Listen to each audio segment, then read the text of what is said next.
আচ্ছা, কখনো কি এমন হয়েছে যে জীবনটা একদম থেমে গেছে বলে মনে হচ্ছে?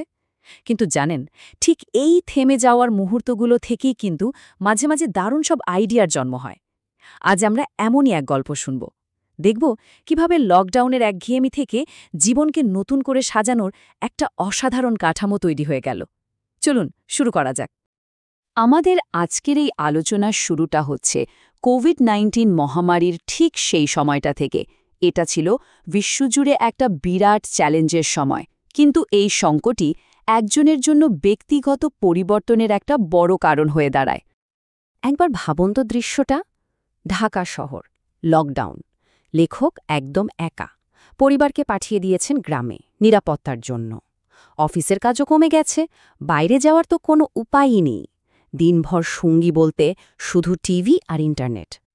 তো সারাদিন ধরে টিভি দেখা, ইন্টারনেট ঘাটা, এর ফল যা হওয়ার তাই হলো প্রচণ্ড একঘেয়েমি, একটা উদাসীন ভাব, আর সবকিছুতে কেমন যেন বিরক্তি চলে এসেছিল। আর এই নিষ্ক্রিয়তাই তাকে নতুন কিছু করার জন্য ভেতর থেকে তাগিদ দেয়। কিন্তু ঠিক এই বিরক্তির ভেতর থেকেই আসল গল্পটা শুরু হয়। লেখক এই প্যাসিভ অবস্থা থেকে বেরিয়ে এসে সক্রিয়ভাবে কিছু করার সিদ্ধান্ত নিলেন। তিনি এমন একটা জার্নি শুরু করলেন যা তার জীবনটাকেই বদলে দিল। হঠাৎ করেই যেন একটা গুপ্তধনের সন্ধান পেলেন। খুঁজে পেলেন একটা ইউটিউব চ্যানেল যার নাম গ্রেট আইডিয়া গ্রেট লাইফ, বা সংক্ষেপে GIGL। আর এর সাথেই পেলেন তাদের একটি অ্যাপ যা ছিল জ্ঞানের এক বিশাল ভাণ্ডার। মানে 100রও বেশি দারুণ দারুণ বইয়ের অডিও সামারি। তিনি তো রীতিমতো এতে ডুবে গেলেন। দিন রাত, এমনকি অফিসের কাজের ফাঁকেও কানে ইয়ারফোন লাগিয়ে শুনছেন তো শুনছেনই। একই অডিও বারবার শুনছেন, বিষয়গুলো বোঝার চেষ্টা করছেন। তো এত এত বই শোনার পর তার মাথায় একটা প্রশ্ন ঘুরপাক খেতে শুরু করল। আচ্ছা, এত ভিন্ন ভিন্ন বই, এত আলাদা আলাদা লেখক, কিন্তু এদের সবার কথার মধ্যে কমন জিনিসটা কি? এমন কোনো মূলনীতি কি আছে যা প্রায় সব বইতেই ঘুরে ফিরে এসেছে? আর ঠিক তখনই তিনি ব্যাপারটা ধরতে পারলেন। আরে, সবগুলো বই তো ঘুরে ফিরে কয়েকটা সাধারণ নিয়ম বা প্রিন্সিপালের কথাই বলছে। আর এই সহজ নীতিগুলো যদি ঠিকঠাক মেনে চলা যায়, তাহলেই জীবনের সাফল্য, ভালো সম্পর্ক আর সার্বিক সমৃদ্ধি আনা সম্ভব। তো এই আইডিয়াটা পাওয়ার পর লেখক ভাবলেন এটাকে তো কাজে লাগাতেই হবে।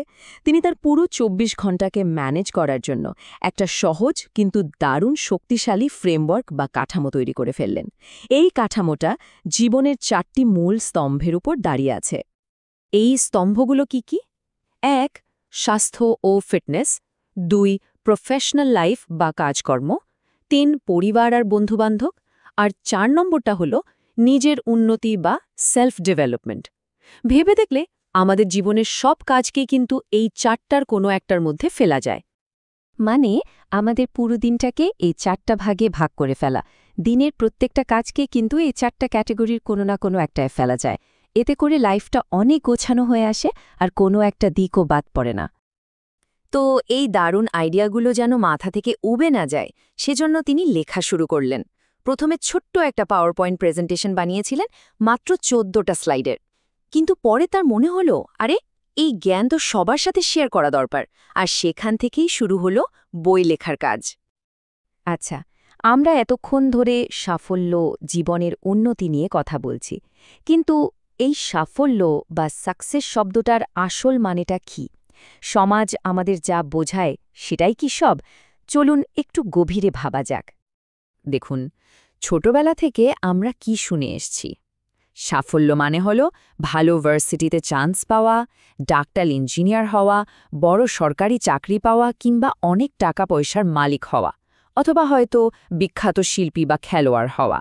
এগুলোই যেন সাফল্যের একমাত্র মাপকাঠি। কিন্তু লেখকের সংজ্ঞাটা একদম অন্যরকম আর অনেক বেশি পাওয়ারফুল।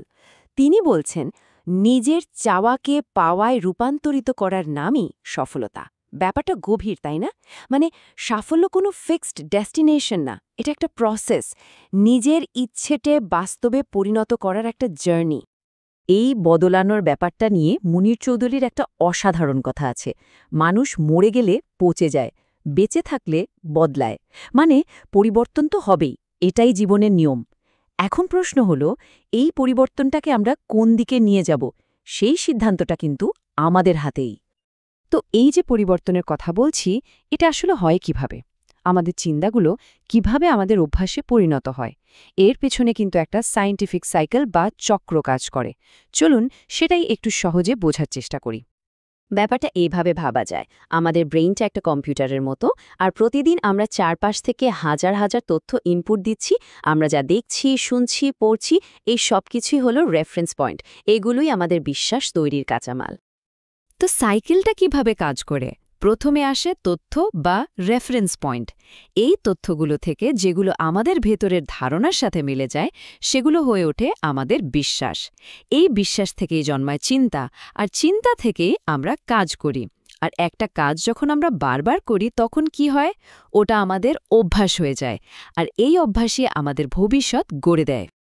খুব সহজ করে বললে, আমাদের আজকের অবস্থাটা হলো আমাদের অতীতের সব ছোট ছোট কাজের ফল, আর আমাদের ভবিষ্যৎটা কেমন হবে সেটা তৈরি হচ্ছে ঠিক এই মুহূর্তে আমরা এখন যে কাজগুলো করছি তার মাধ্যমে। প্রতিটি কাজই তাই গুরুত্বপূর্ণ। আর সবচেয়ে বড় সত্যিটা কি জানেন? ইতিহাসের যত সফল মানুষ আছেন, তাদের সবার কাছেই কিন্তু ঠিক একটাই সম্পদ ছিল, যা আমাদেরও আছে, দিনে ২৪ ঘন্টা। বিল গেটস বা আইনস্টাইন, সবার জন্য এই দিনটা কিন্তু ২৪ ঘন্টারই ছিল, পার্থক্যটা শুধু ব্যবহারের। তাহলে শেষ প্রশ্নটা এটাই, আজকের এই ২৪ ঘন্টা দিয়ে আমরা আমাদের আগামীকে কিভাবে গড়ছি? এই সময়টা কি আমাদের স্বপ্নের দিকে এক ধাপ এগিয়ে দিচ্ছে? উত্তরটা কিন্তু আমাদের নিজেদেরই খুঁজে বের করতে হবে।